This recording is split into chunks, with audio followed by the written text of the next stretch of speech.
Hi folks, welcome back to the channel. Today I'm in Northamptonshire and I'm visiting Steve Reed from Northampton Charcuterie. He also runs Northampton Cheese Company and Fry's Farm Chutneys and Preserves. This is going to be an interesting one. Right, let's get in and see him.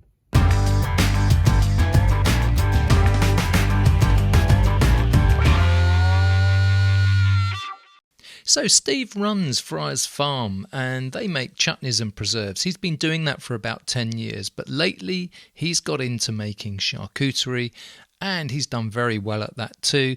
To that, he's also added a bit of cheese making. I catch up with him in his aging room. Yeah, so this room originally was Fitz's gin room. So when we converted it, obviously it was a perfect built room. If you take this room back to 1883, just behind that plastic there was actually the grain chute, because it used to be originally a brewery. Yeah. And the old grain used to go out, and it's actually still behind there. Right. And we wanted to keep it as much as we could to what it was. But because it's just an old building, throughout the year, the temperature is up and down constantly. Yeah. So when we checked it, when we were thinking about doing it, it was great temperature because it was sort of early spring, just coming out of winter. But then when the summer came, it gets hot in here. And like, I can imagine. These charcuterie fridges produce so much heat. So we've got these three there and this double one behind us. So hence we have to have air conditioning in. We've got air. Instead of drawing air out, we've got air coming in. Cold air. Which, yeah. And then that sort of forces its way through the rooms. So this is our meat room. It's lovely. What we've got is three, I can never pronounce it, Staglione charcuterie fridges all the way from Italy. So these are great machines because once you figure out how they work, you know, they keep all their records, you know, they've got alarms on them, you can do all sorts of things. There we go, that's what I'm looking for. So you can actually download this? Yeah, so this as well, this sends me a record about 5 o'clock every morning, and it actually takes temperatures throughout the day. So it's temperature and humidity? And humidity, yeah. So that will send me, so we don't have to sort of do fridge checks on this for temperatures. See, that operates between 80 and 65. Yeah. And your temperature is around about 16? Yeah. So wow. It's set at 11 degrees. Humidity 80%. These are actually connected to water as well. Yeah. And these are just in maturing now. So these are, you know, we've got some chorizo, we've got garlic and fennel, and we've got some copra in there. Lovely. And these are probably these salamis sticks have probably got about another 2 to 3 weeks before they're ready. These ones here. Yeah. And these have got. So what have you got in your copper? You've wrapped it in the so that's in beef bung? Ox bung. Yeah. They look amazing. We've been trialling some of the. I've got some here. I'll show you. That looks great. So that they were done last week. Okay. So they're going to be. We just sort of leave them to it. They're not going to be ready for about 4 months. This lot's already. You'll see the different ones here. You'll see the white mould on there. That's your mould 600. Yeah. See those ones in that other fridge. We haven't had to spray them because even though we wash it all out, it's still in the air. So that's your Penicillium nalgiavensis. That's the one. That's the one. And if you look up here, I can never pronounce it, but this is where. Okay. Yeah. Very important, and especially if anybody's using this mould, it can go green. Yeah. And this is a scary thing. It's like when you're making it at home, sometimes you won't get any mould on it at all. Yes, that's right. And I never used it. So I mean, I started when I was making it in my shed at home, the old-fashioned way, hanging it up through the winter. Yeah. But when we're using these, and then when you start getting mould on them, that's when you start getting a bit twitchy because you say, oh, hang on a minute, it's got mould on it, it's not supposed to have mould on it. Yeah. But then you start looking into it. So we have these up here. And this actually, the only reason we've done this is actually to explain how the mould behaves to our local EHO. And they've been very good in respect that because they don't know anything about it, they've read certain bits, they can actually physically come and see. So that's always an issue, isn't it, with the EHOs? Their level of knowledge about charcuterie and drying meats is always a little bit sketchy because they obviously you're taking essentially a raw product. Absolutely. Lowering its water activity. You see, you just said the thing, the water activity. Yeah. Now, when I mean, they say they've been great with us, and she was like on about pH levels. We don't test that because it doesn't work technically, and the reason I say that is because whether the age of the pork, the recipe, because different Italian or Spanish salamis are different pH levels, and we could never get it to them. But you want it in a certain one. So she said, well, what I'm going to do is I'm going to take some of it away, and the government lab is going to test it. Yeah. She came back and she went, they never tested for pH level. I went, that's your lab, not mine. And so I said, well, this is the thing. So we do it on the weight, 35 to 40% weight drop. Yeah. Perfect. And spot on. Big things that we had. Yeah, I mean, to be honest, that's written in your HACCP. So that you've got a procedure for following all and that's backed up by the test results. We have, I mean, everything. So, people go on about HACCP plans. The HACCP plan is only relevant to what you are doing. Yes. So I've got a friend of ours that she is Oxford Sandy and Blacks down Somerset way, and she's trying to set all this up. But, trying to explain to her that your setup is different to my setup. You've got to write it in layman's terms of what your process is, and it's all about your process. A lot of the time you don't actually need a HACCP, but if you're starting to sell to the public, it's about explaining it also to the EHO, isn't it? Absolutely. Showing them your process, it's showing them that you know what you're doing. Exactly. That's more the important thing. Yeah. Is even if they don't know, as long as you can show them that what you're doing, you know what you're doing, because it is. I mean, you're looking at a very risky product, a very easy to kill somebody. Yeah. And that's what nobody wants. So it's interesting you say that, Steve. What was your attitude towards the EHO? Was it one of trying to kind of like before educate? I did this? Before I did this. Because I think it scares a lot of people who want to take this business, say, from a hobby to a business. I mean, taking it from a hobby to a business, it was a massive learning curve. I mean, even running a cookery school where we were making this and showing people how to make it, we still had to have all that HACCP in place and testing. But it is, because if somebody went away and went, well, you showed me how to do it this way, but you have it written. I know you have it written because it's your fault that we're doing all this with your smoking classes. I'll take that. Yeah, but it's good to just have it written down and then show that you basically have some idea of what you're actually doing. Because if you try and blag them, you'll get caught out. You will. And there's no point. There's absolutely no point whatsoever. I mean, and it's about safety at the end of the day. Oh, isn't absolutely. it? We work with, and we'll show you those in a bit. We work with two high-risk products: milk and raw meat. Yes. I mean, if we have a turnaround on here. What Leanne's doing today Hello, is Leanne. She's cutting bacon. So we have two separate slices. Yeah. This is for our salamis. Okay. And that's for our raw meat. So bacon is raw. Right. And then we have two separate backpackers, one down there at the minute, and then we've got one for cooked, because your salami is classed as cooked because it's air dried. Yes. Bacon, even though it's cured, it's still classed as raw. Classed as raw because it needs cooking, further cooking prior to eating. Absolutely. Yeah, so if you make chorizo that you have to cook, it's classed as raw. Right. Very careful not to mix the two. Yeah. And that. So that's why. And it's also this used to be up here, but the simple way to keep the EHO happy was actually move it away from that separate. It's like zoning thing. Absolutely. Making sure that there is a separation. We don't have a lot of room. And I mean, when we supplied the Grand Prix, I think it was last year, it was about 150 kilos of salami. Right, that's a lot. Yeah. That is a lot. That's a lot, but that's a lot to plan, because obviously we need to know in sort of January. For sourcing and producing. Because obviously we wasn't told, because they had to change the system, we wasn't told what they would need, and we're not just going to fill them up with, it's very expensive. Yeah, absolutely. So we're making black pudding as well, so that's in there soaking as well. Lovely.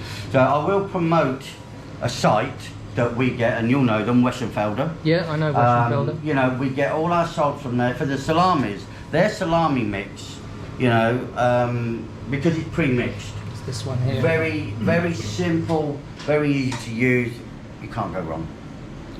And you get that consistency as well. Absolutely, absolutely. I mean, when you start mixing like your cured 1 and 2 and your PDV salt, you've got to get it bang on. Yeah. You know, and that takes time to develop. We can use that if we run out of salami salt, but realistically, if we get somebody to come in that's not overly sure, so it's simple. Salt, meat, everything's written down, recipes are all written down, tucked away secretly so nobody can see them. You know? Best place for them. Yeah. So what have we got in the end cupboard there? So in here, so you had the coper down there. Put the lights on. Oh wow. So what we've got, so these copers are ready. Yeah, now these were actually done 24th for the 5th. We've got some bresaola down the bottom there. Now when we're doing our bresaola, I mean beef is very expensive. It is. That is wrapped in some skins, but that's also, we've got some cloth bound. Yeah, I was going to say it looks like it's in a... Yeah, so we use it, so like with the pancetta here, we'll use a cheesecloth. And that, so for me, you know, that gives it a bit of a authentic way, because, you know, a lot of... it's quite rustic, isn't it? Absolutely, that's the word, rustic. But when you take that pancetta out, you know, yes, it'll have some mould on it, but give it a mix down with watered down, we use red wine vinegar. Yeah. And it just wipes it all off and kills it off. That's amazing. Lovely stuff as well, pancetta, especially when it's cured like this and dried like this. Absolutely stunning. The thing that we try and do, you know, people say to us about, I actually was quite surprised, a few weeks ago somebody said to me, is your salamis dairy free? And to be honest, I looked at them as if they were stupid, and I thought, why wouldn't they be? And they said, well, a lot of the stuff that's imported has got milk in it. Right. And I'm like, wasn't aware of that. And then I went and checked. They use it as a binder, don't they? I don't know. Because it's a protein. I just don't see the point. You're not, to me, you know, we try and be sort of traditional in whatever we do, whether it's the chutneys, the jams, you know, we don't do low sugar, it's 50-50, we do it traditionally. Yeah. And I don't see the point of putting anything that's unnecessary in there. Okay. I just don't see the point. That makes sense. Yeah. So I do know that there are quite a lot of emulsified sausages from Germany and Poland and Austria, which actually use milk or whey powder. It's a protein and it acts as a binder. Yeah, I mean, I just sort of thought it was very strange they were having it in there. Didn't look at it any further because it's something that doesn't interest me. It's a good question though, from someone who probably knows what they're talking about, to be able to.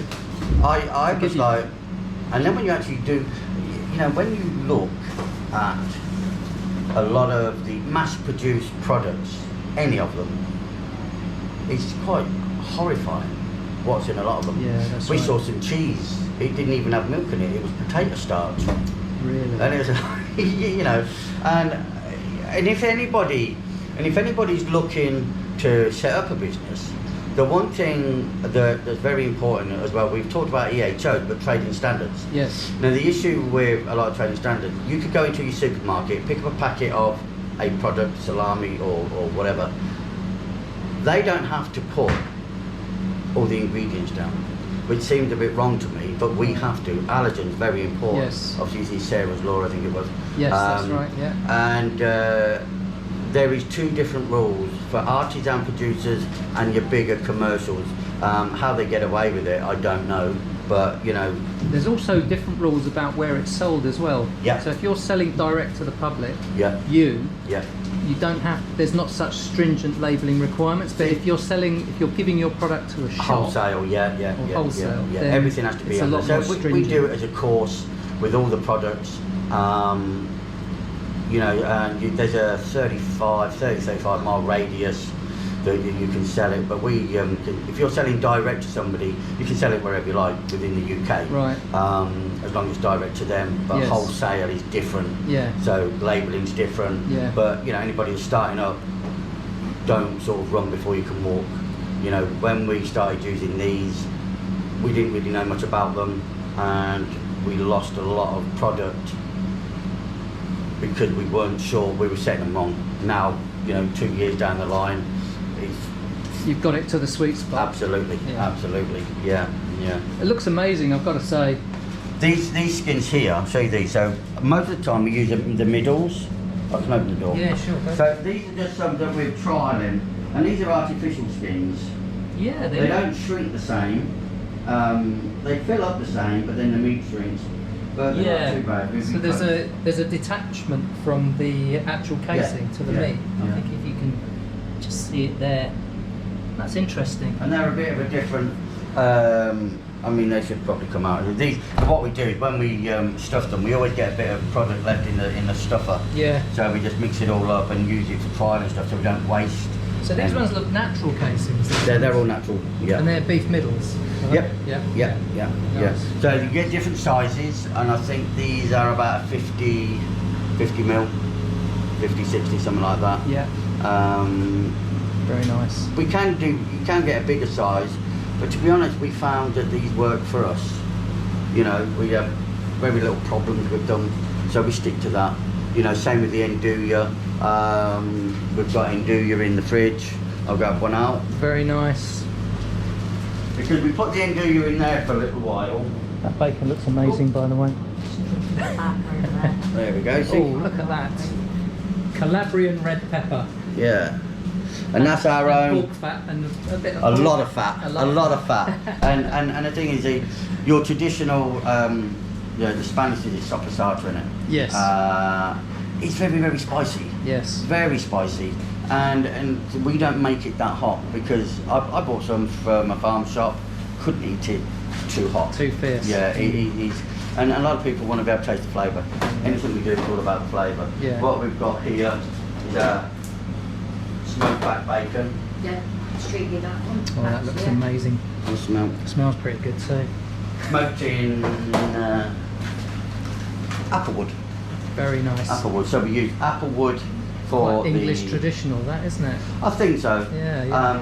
Applewood for the bacon, and the cheese we use oak. Very nice. I spoke with Steve about why he chose this particular place for his business. We've got a brewery next door. Yeah.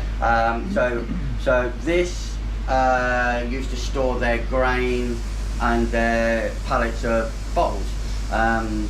But one of the reasons, we've been working with Fixie's for a long time, but one of the reasons why we chose this place, so it was a brewery, the Ratcliffe and Jeffrey Brewery, up until about 1920 when Fixie's bought out everything.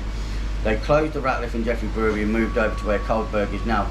This was then taken over by, they were called the James Brothers. Yeah. They used to make chutneys, lemonade, hams, Christmas puddings, sweets, all sorts of different things.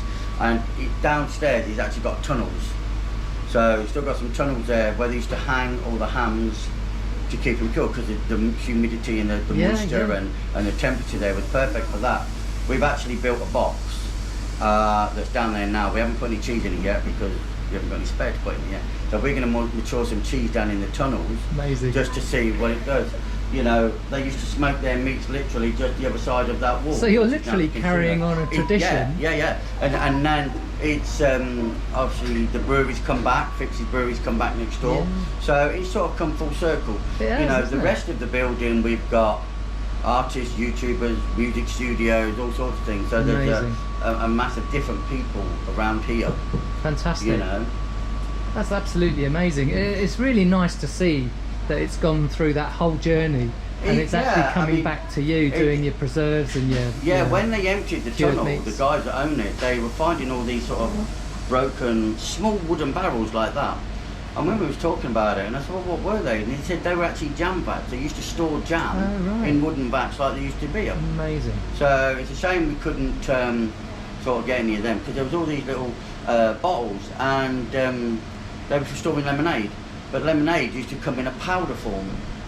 Okay. And you'd put it with water. Almost like a sherbet. Type of thing. Like when we were kids. Yeah. The old dippy finger. Yeah, that's it. Yeah. Oh yeah, I've been for ages. Steve has won plenty of awards for his produce, and it's interesting to know how that influences the direction of his marketing. So, as you see on the wall. Yeah, I know. I was just looking at all the awards. I'm just actually trying to see where I'll put the rest of them. When they've got a load of. Oh, here they are. Yeah. We've got another 13 odd to go up. Oh wow. You know. You're going to need another room, mate. Yeah, we are. I mean, the cheese. So with the charcuterie, the Copa won a gold at the International Cheese and Dairy Cheese Board Awards. Copa won a gold, Brasola bronze, garlic and fennel bronze. The smoked cheese won gold. The Firkin of the Melton Cheese Awards won reserve show class winner and a gold. That's amazing. But it takes work. So one of the questions I was going to ask you, Steve, was all these awards, and when it comes to marketing your business, do they do a lot of the heavy lifting for you? They can.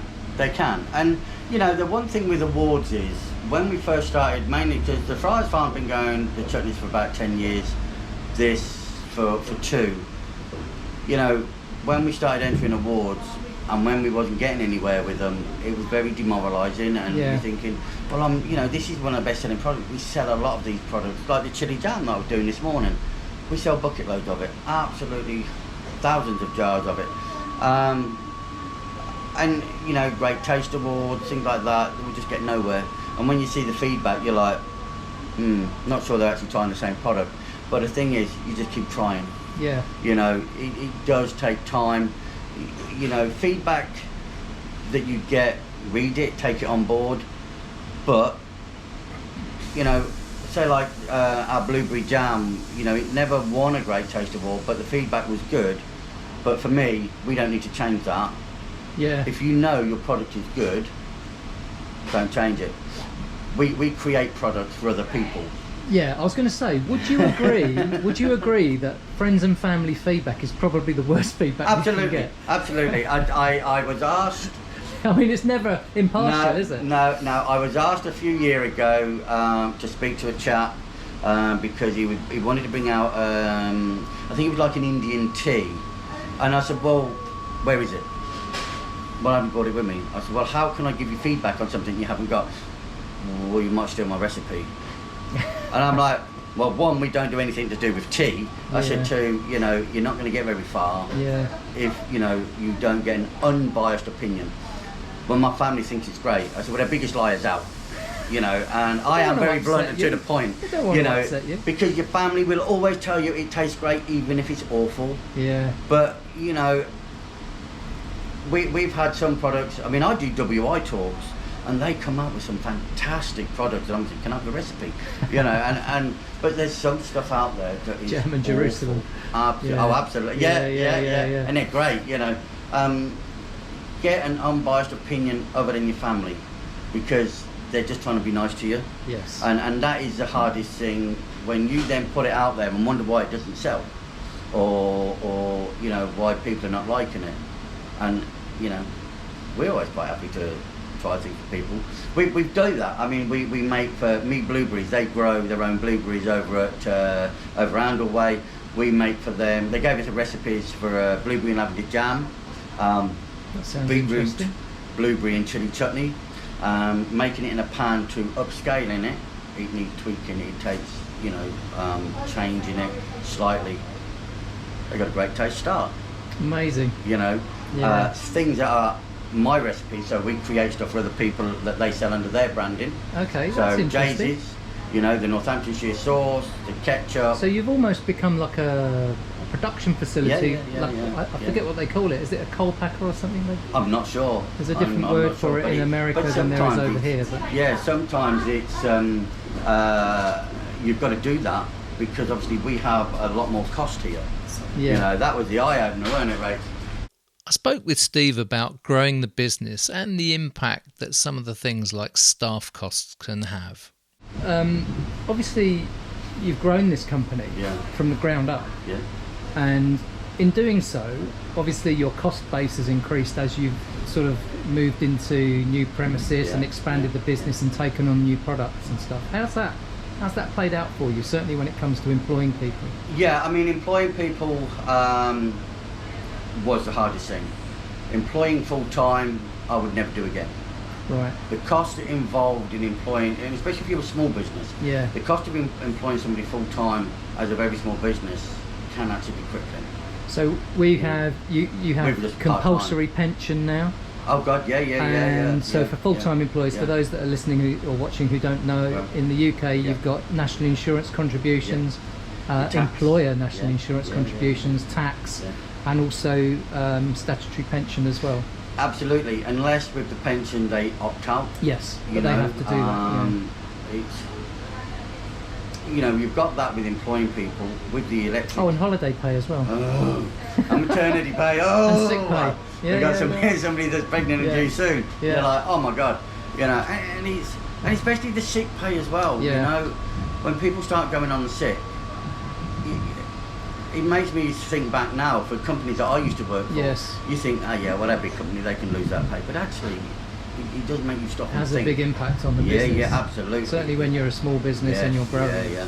Because you've either got to get somebody else in to cover that. So, you know, if you do need to employ somebody, self-employed or part-time, you know, we've got friends that used to be bakeries, they have a bakery, they've now set up as Bakery Helping Hands. So what they do is they'll go around as like an agency, but they're for the food business. So we know that they know what they're doing. Yeah. So they can come in, they soon pick up, you know, Leanne's a chef. She's come in, help out, and great stuff. Excellent. So for part-time in this country, it's below 16 hours, isn't it? Yeah, and that's and it keeps the tax bit down. Yes.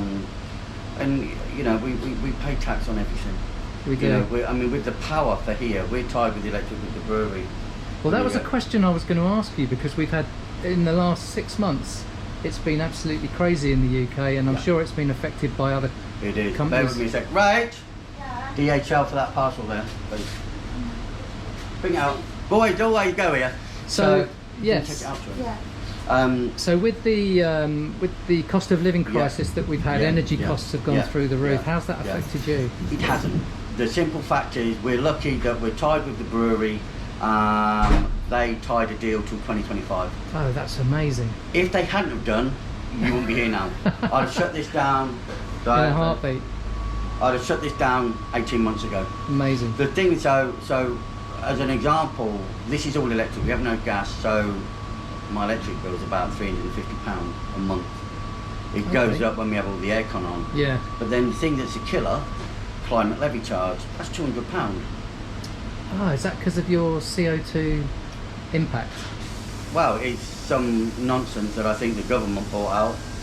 But that's another thing of why businesses are having to close. Yeah. You know, it's not just, and maybe people don't know that they've got their electric, but on top of that, so for every kilowatt they use, they've got another bill with that for climate levy charge. Right. You know, and then you've got your VAT and everything else. So, because I was like, what's that? And then it's a government thing. You liable for business rates on this premises, or does that come under the brewery No, too? we're too small. Okay. So keep your premises small. Yeah. There was another thing that popped up. I found that with the cookery school as well. We were just under the size, so we were 0 rated. Yeah, we're small enough to come under that. You got things that pop up like data protection. Yes. £40 a year, and I thought it was a scam. Registration. Yeah. And I'm like, what's this? We do that as well. We have to pay that too. It's crazy. I mean, all these little things that cost of labels, they've gone up. So September, they've gone up about 5p per label since last September. Dried apricots, they've gone up from £30 for a 12 kilo box to £90 a box. Not only does Steve make great chutneys and charcuterie, he's also ventured into the realms of making cheese. So this is where we make our cheese. Oh, wow. So friends of ours, Christine and Jeff 12, who had Nenview Dairy at Stanek, they had their own goats. They retired, so we bought they had a trailer that was a sort of mobile cheese making trailer. So we got the vat in there, and it had another press. We had to have a different one built. So every Wednesday, I go up to Hinckley and get our park-rise cow's milk, 250 litres. Wow. We come back, we have Mark from Cheese on Toast. He comes in, he makes cheese. When he's not available, I'll make cheese. 1 day a week? 1 day a week at the minute, but after, we've got a big event this weekend, but then we've got to up that to 2 or 3 times a week now. Wow. He seriously took off that much. That's amazing. So once we've made that in there, so we'll make it on a Wednesday, it'll go in a press, it'll come out of the press on Friday, and then we go this way. So it gets weighed. This is another room we built. Oh, ho, ho, ho. So this is where we store our cheese. Hang on, have we just in Holland or something? Well, we use a coating. We use a coating on these. Well, they look amazing. This is a white one, but it's clear. It goes clear. But I've got some red. I just wanted to try that, so I've just done that this week. just to see what it's like. Very So this nice. is our Skyver, so it's like a single Gloucester, red Leicestery. We've got our blue cheese here, our hobnail. So these will be coming out of foil there. Look at that. So they'll come out and they'll go like this. It's quite a hard rind cheese, that one. It's not too bad actually. So cheddar is our clickers here. That one is our beer cheese. So this is cheddar with ale in it, so you'll see the mottled effect in it. Yeah. So we get, when we make that, we get 15 litres of beer from next door. Soak it in the beer for about half an hour, and then the curds that get soaked, and then... Then you press it. Yeah. That's sort of like a Wensleydale flavour with a Lancashire consistency. Oh, right. That's really And that's interesting. like not into that there. So we've got a lot of catching up to do with making cheese. You know, with our clickers, we then smoke that with oak wood. Yeah. And then once they've been smoked, they'll sit in some vacuum for a week just to infuse. Yeah. Amazing. And Wow. that's what we do there. It's impressive little setup here, and I can see where it's going. You're going to be a very busy man, aren't you? Going to be? It is, I mean, the cheese, it's like, you tick things over, but now all of a sudden, the cheeses are very much in demand. The smoked cheese, that won a gold for the International Cheese and Dairy Awards. That was a shock. Yeah. When That's we a entered really the good cheese. accolade. Huh? Really good accolade. Oh, absolutely. Steve smokes his cheese in a Bradley smoker, but he doesn't use it in the traditional way. I don't tend to use the electric part very much. I use the dust in the bottom and the little burners like you use. Yeah. So we've got that. And you got that ducted Yeah, and that goes out to there. out. Very wise. As Steve's cheese business is beginning to expand, he's also looking to expand the smoker that he's going to be using. So that'll be your smoke input on the side there. Yeah. And Because then I used to use this at home. So we brought it down here because I'd get a bit of my garden back, and then we'll just tidy it all up. We'll probably just cut the bottom off. spot on. I have one very similar to that, and I like those because he's built them to be insulated as well. Yeah. So their temperature It's maintenance is very easy. Somebody took the sign off, yeah. So inside there, you got the shelves, and it's. Yeah, look at that. So we should Roll redo it cold up. Smoker, that. It won't take long to sort it out. Home for unemployed spiders. Look at Yeah. that. Steve has a great relationship with the brewery and has permission to use the cellar for aging his cheese. But this space has a history, as Steve explains. So this is the old Ratliff stout. Is that the one that goes in that cheese? It is. See, that room that we're in, this is where they used to keep all their and that. So this is the old. This used to be where the steam engine used to be, but powered everything. It was a big steam engine that powered the whole building. So it fed all the beer up to the top. Amazing. Follow it all the way down. When it was cooled, it would then be put in barrels here. Then they would roll it down here. Temperature does change when you walk through here. Oh, quite significantly as well. Yeah. So we're now below ground level. Yes. Yeah. So that street out the front is Kingswell Street. Under there is actually Kingswell. So that's right, Kingswell. okay. Oh, here's Pete, the salesman. I don't want to be on the film. That's all right, don't So worry. this is obviously they do have air conditioning because sometimes the building will it soaks the heat up. Yeah. And that's what you have to be careful of. And this is where they used to store all the beer many years ago. And what they would do, these tunnels, when the Teasdales who own it now, they were, so after it was the James Brothers, it was then two tanneries. The last tannery, the Teasdales, they were looking at some plans and something didn't sit right. This was boarded up. Right. So they didn't know this was here. Right. This tunnel actually went all the way down there and all the way down the bottom, and this is where they would roll them down. So when it was a brewery, they would roll them down onto trolleys. So here's the trolley tracks. And then they would just store all the barrels in here. This is actually original. This is amazing. Yeah. And you can really feel the damp in here, can't you? The humidity has changed significantly. So when we were about here, we were actually under the street next door. Yeah, look at all this. And these are so the Fix Firkin, the cheese, that's a firkin, that's a barrel. That is a firkin barrel. Yeah, that's a firkin. So the end of it's just there, they're actually trying to get it dried out a bit more and cleaned out.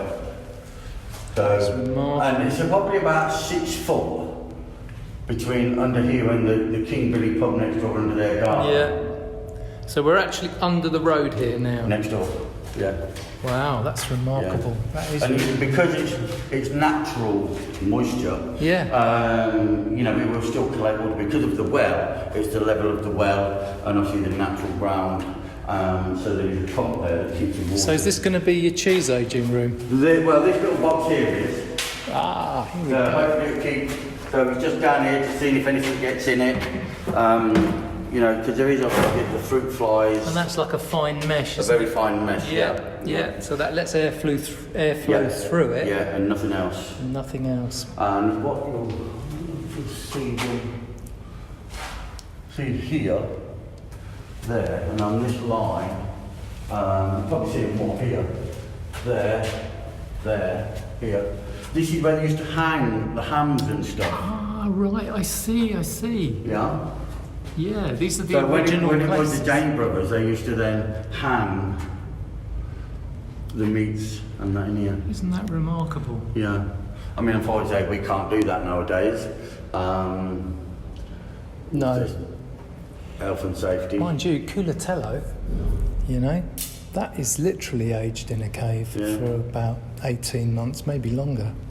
But, yeah. I think if it wasn't for the beer, you do get fruit flies. But that won't be helpful to you. Gold star. Yeah. But that will stop it. That mesh should stop that, shouldn't it? And the only thing is, we're going to put some cheddar and fixed firkin in there. So we're going to put about once we've built the stocks up, we're going to put about 8 grams of cheese in there, 4 on top, 4 on the bottom, and then we're going to sort of look after them. We will then get them lab tested just to make sure, see if it's working. Yeah, and I say that was another thing that we do lab test meats and cheeses. Because sort of on a quarterly basis. Yeah. Because it's always good to have that record and to make sure the processes that you're doing is still right. Yeah.